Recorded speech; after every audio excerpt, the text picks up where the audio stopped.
There's an argument to be made about homeschooling. Of course, as a former classroom teacher, I'm not the one making this argument, but nonetheless, the argument exists. It seems some parents prefer putting on their teacher hat and taking more control of their child's education. Of course, there are positives and negatives when it comes to this style of education, and this is what I discussed with my guest this week. Kimberly Gawne is a homeschooling expert who has built her business around the demand for alternative education solutions. She's the founder of Star Students and host of the podcast The Parent Solution. We discuss why she chose to leave traditional classroom teaching, her approach to homeschooling, and then we have a heated debate on homeschooling. Hello, teachers from around the world, and welcome to Legendary Educator, the podcast that helps you improve your performance in the classroom and have more engaged and motivated students. My name is Ramis Takawi. I'm a teacher and instructional coach, and I created this podcast because I'm passionate about education and about students achieving their highest potential. Before we begin, please take a moment to subscribe to the podcast so you won't miss any future episodes as they drop. All right, let's get to know our guest this week.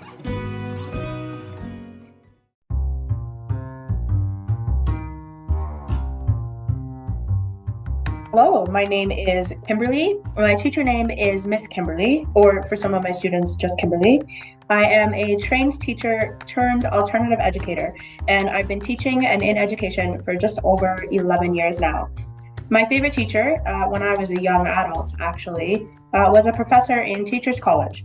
His name was Mr. Lauren, and it's because he showed me that it was possible to teach children through a framework of learning as inquiry instead of learning as an objective. Ms. Kimberly, thank you for joining me today on Legendary Educator. It's a pleasure having you. Thank you for having me. I'm really excited to be here. What exactly do you do? I teach, and so I teach privately. I did that for quite some time until the need grew to be too great for just me to be able to handle, at which point I decided I needed to hire other people. So it became an actual official business. It was an official business as of January of 2021. That's when I started Star Students. But in terms of when I actually brought other people in underneath me, that was about March of 2022. Okay, let's introduce your company. What is Star Students exactly? What does it do? Yeah, thank you. Thank you for asking. So Star Students specializes in homeschooling programs for children in particular. So we do a lot of hands-on teaching, as well as coaching, homeschooling coaching programs for parents. There's many parents out there, especially over the past 2.5-ish years, that have realized that the public education system is just not providing the necessary things that they want anymore, and so they're looking at homeschooling, but they don't quite have the finances or the resources to hire a private teacher. So they want to be able to do it themselves. So for the parents who want to DIY their homeschooling experience, but just are looking for the guidance, the resources, the experience, the education, that's where we come in on that spectrum as well. We do also offer tutoring services from K to 12 in all subjects, and that's something that we have done since the beginning of when we started in 2021. Okay, so you're not a real teacher? No, sir. Yes, I am. I went to school to be a teacher, to be a public school teacher, and then in March of 2020, actually, I graduated in April of 2020, and that was when I decided that I was not going to be in the public education system because I just could not handle a lot of the things that were being thrown. I did not want to handle a lot of things that were being thrown in terms of rules and regulations. I didn't agree with them. Okay, let's take you there then. Let's take you back to exactly when you decided not to become a classroom teacher. I was just teasing you, by the way. I got real upset real quick. I know. Okay, you're funny. You're funny. I mean, technically speaking, you're not a classroom teacher. Yes, that's right. Which some people would say you're not a real teacher because, classroom teaching is where all the challenges are. It's a classroom management, it's the behavior, it's the lesson plans, it's all the nitty-gritties of being a teacher or behind the scenes things of being a teacher, right? Yeah, absolutely. So I'm just going to say you're not a real teacher. But I mean, anyway, moving on. Let's take you back to exactly when you decided that, no, you're not going to be a classroom teacher anymore. You're not going to work in a school system and you are going to go basically venturing independently as a private teacher, as a private tutor, with homeschooling being an option, or it's your bread and butter at this point. Yes, yeah. So in terms of like where my business is at, that's definitely the largest part of my business is homeschooling. Tutoring is something that we do as well. That, like I said, that's where we started. Um, in terms of where that started, it in regards to being a classroom teacher. I mean, I absolutely loved my time in the actual classroom when I went through my practicums. I had fantastic mentor teachers, and that was honestly where a lot of the real learning happened. Because you're right, in terms of classroom management, in terms of being able to make lesson plans, in terms of curriculum design, all that stuff. And that is really where a lot of the learning happened. Teachers College as a whole didn't actually teach me like that. The education and the administration portion of Teachers College, the programs did not teach me anything about being an actual teacher. It taught me a lot about the administration, taught me a lot about the expectations, the academic standards, that sort of thing. And that was, I mean, it's useful information to me now because I sit here and I write homeschooling curriculum, I design homeschooling programs, and then teach said programs in conjunction with my other teachers that are part of STAR students. And so that information is useful to me now, but I can take those expectations and say, okay, these are the expectations of the province or the state or the jurisdiction or whatever it is. Now we're going to make something that works for you as a child, depending on what said child who's in our program is interested in, right? In terms of that actual moment when it happened, when I said, nope, that's it, I'm not doing it. It was Friday, March 13th of 2020. And I remember that, Ramez, Mr. Ramez, I remember that because I was driving to my practicum placement because you would know this, as you have to have your practicum placement done in order to be a teacher, right? Like that's part of your requirements. And so I was driving to my practicum placement at the time, and I was listening to Country 104. That was the radio station. Because when I drive, I like to listen to country music, right? That's my thing. I'll put it on when I'm cleaning too. It just helps me get stuff done. But anyways, sidetrack. And so we've kind of I've heard stuff on the radio, and we don't know what's going on, and then there's this new thing out, and blah blah, blah. And I was like, oh, like this is kind of the first you'd ever really heard of it, right? So I go to school and I'm like, it's okay, kids. I was teaching in a grade 10 English classroom at the time. I said, it's okay, kids, don't worry about it. Like, we're gonna take a week. I was teaching at a school in Toronto at the time. We're gonna take a week for March break because it was the last Friday before March break. So we'll take our March break week, and I'm going to take an extra week, and then we'll come back after that, and everything will be fine. It'll be all good. See you guys after March break. Here's like your assignments. Here's your homework. I'll see you guys like after March break is over. And I never saw them again. I never saw my kids again. And that really did a number on me in terms of that. You might say that was the cherry on the icing on my cake of a long line of complaints and just personal frustrations that I had with Teachers College, with the administration, with the red tape, with all of the babysitting, not on the teacher's end, but on the administrative end, with all of the babysitting that went on.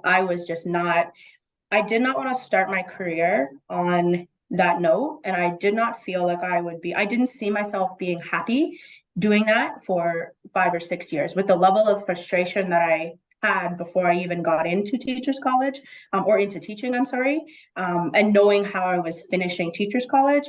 I didn't want to start my career on that foot with that level of frustration and let it build. Yeah, Miss Kimberly, let me stop you for a second here. Let me sort of digest what you're saying. So you decided to discontinue your teaching career. What I'm hearing, it's not because of any personal reasons that you've mentioned yet. It's because of COVID and the school closing for a very long time, as well as you decided even before you became a teacher. So, I mean, you decided right as soon as your practicum ended, basically. Is that correct? That's correct. That's right. Why? I mean, COVID isn't a personal thing. It's not like it happened to... No, you're absolutely right. It, I mean, like literally happened to every single school in the world, including the ones in Egypt, where I mean, I was teaching at the time in Egypt as well. You know, March, I think it was March 19th, March 20th, was okay. That's it. We're not going back to school, right? So it's not a personal thing. Yes. So you help me understand exactly your decision-making process, if you will. Yeah, so I mean, I mentioned that that was kind of like the cherry on the icing on the Right. cake, right? Yeah, sure. Yeah, so so if we wanted to talk about all the cake and all the icing and all the ingredients that go into that, we could be here all day. This would be a much longer podcast than 20 minutes.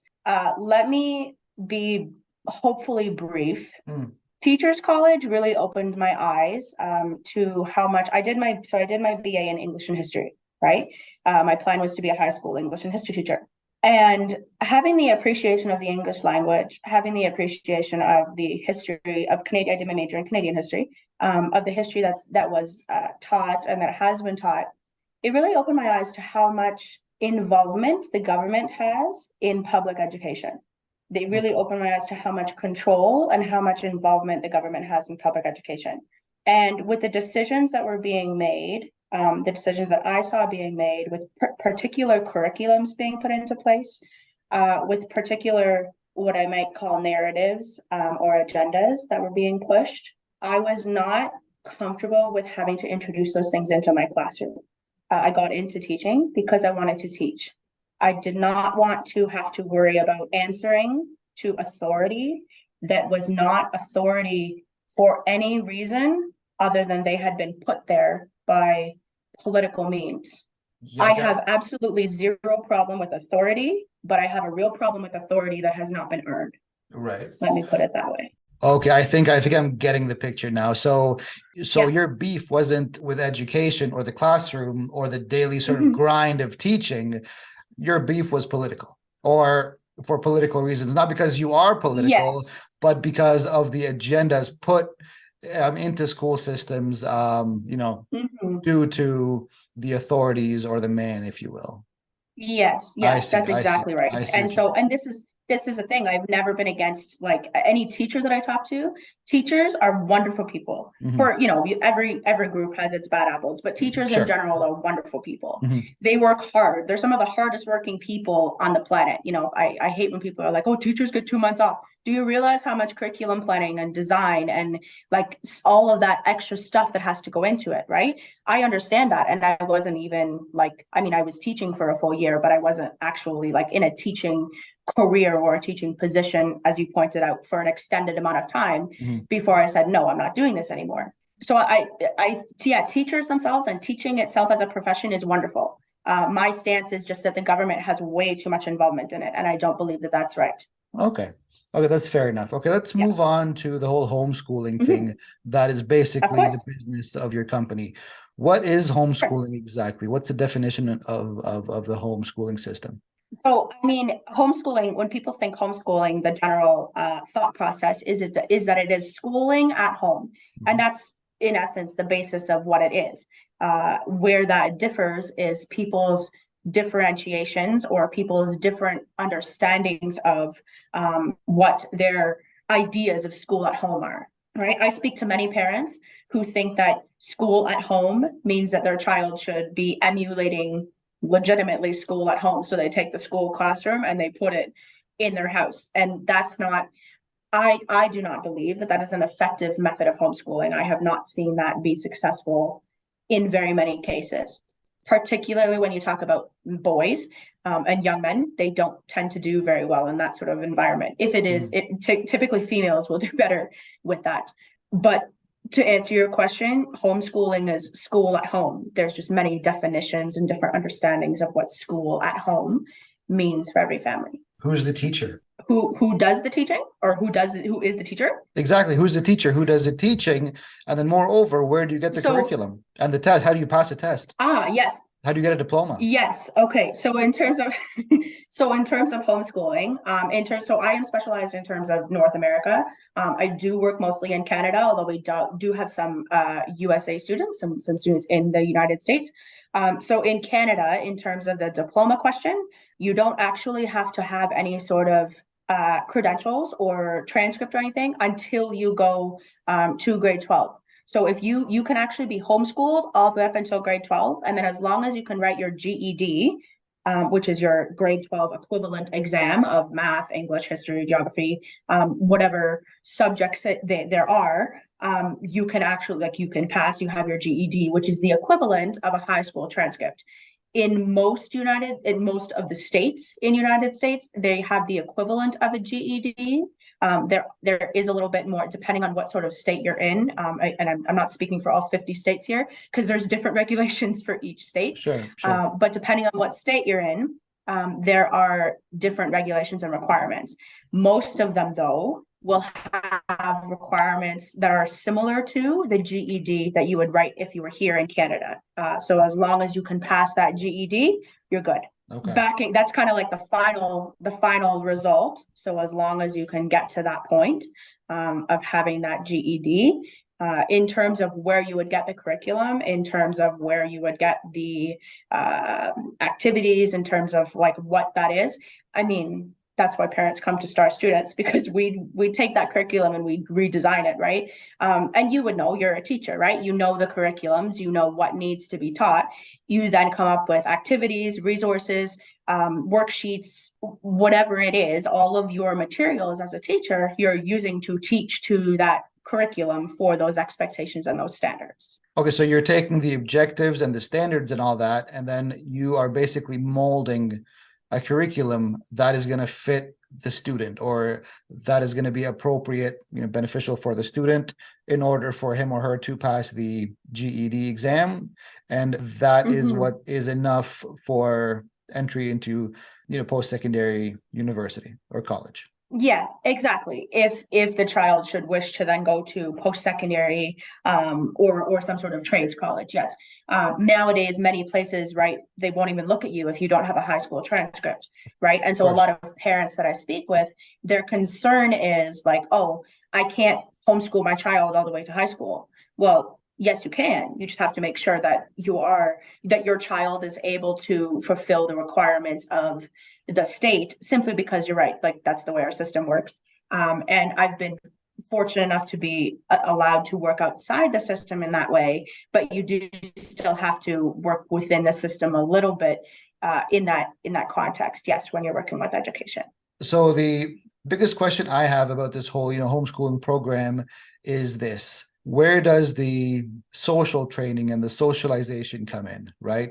Any sociologist, any socio-psychologist is going to say a school, or the school time, or the school sort of term in a child's life is important for the development of the muscle of socialization, right? For appropriateness, for etiquette, for following rules, for just typical conversation, everyday conversation, right? It's a muscle that needs to be trained, and I can't imagine it being trained at home when your mom or dad is the teacher. So you mentioned a couple things that I would say that I agree with, actually.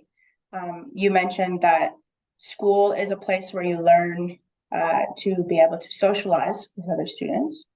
I would say that was perhaps one of the original goals, yes. You also said that school is a place where they learn to follow rules. I would ask why we're training students and training children to follow rules, when what we should be training them to do, or teaching them to do, is how to be able to think through those rules and why those rules make sense. I do agree that rules are necessary for a certain stage of life, but I think that you can learn those rules, per se, of society and etiquette and things like that at home as well. I will say from my experience with homeschooling parents that a lot of them have their children in other sorts of activities. They have judo, they have martial arts, they have swimming, they'll have like regular play dates at the park, right? And this is the thing that I think a lot of parents and perhaps just society at large doesn't realize, is that when you talk about homeschooling, you're talking about a much different way of learning, a much more natural way of learning. And it means that your parent, or the parent, or in my case, it happens to be me, that is doing the education, but that parent who's doing the educating, or who is hiring additional instructors to do the educating, or additional curriculums to do the educating, they're also spending a lot more time with their child. They have more freedom to be able to do things with their child. right? Because typically homeschooling parents are going to be at home with their child, right? They've arranged for their schedule to be that way. And so they have the more opportunities to be able to take their child places, go places, talk to other people. I will say from my personal experience that homeschool children, I have found that homeschool children are some of the better socialized kids in society, simply in terms of not being afraid to speak to adults, simply in terms of being able to understand money. I actually was out at a cafe with my husband a couple weeks ago. A little 4-year-old child, like complete stranger, I had no clue who he was, came up to me and started talking to me about like what I was eating and like, oh, look at his new toy car. And his mom started apologizing. And I said, no, that's fine. Like, and I asked him what his name was. And we were talking, he wanted to show me his numbers and everything like that. And so his mom and I got chatting. Come to find out, she homeschools them. That is one of many, many instances that I can think of. I think it is a concern, yes, if you think of homeschooling as school at home. Your child must sit in front of a table and with a textbook, and they have to do these math problems, and you're not getting up for 2 hours until they're done, right? If you think of it like that, then yes, I can see how socialization would be a concern. For my part and for my company's part, I try to encourage a much more natural approach of learning. Of course, there is, learning time and playtime, but you can be flexible with that in homeschooling, right? And I think that in terms of the socialization aspect, that allows parents to be able to be flexible and do things with their child that they wouldn't otherwise get to if they're working a regular 9 to 5 or they're out of the house and their child is at school. Well, I guess the debate is not over. I'd love to hear your thoughts on the topic. Do you agree with the homeschooling approach, or do you believe in the traditional classroom method? Put your thoughts in the comments section, and let's continue the conversation. Share this episode with your teacher friends who might benefit from listening to it. Don't forget to rate this episode and subscribe. I'm Ramis Takawi, and this is Legendary Educator. Thanks for tuning in. I'll talk to you next time.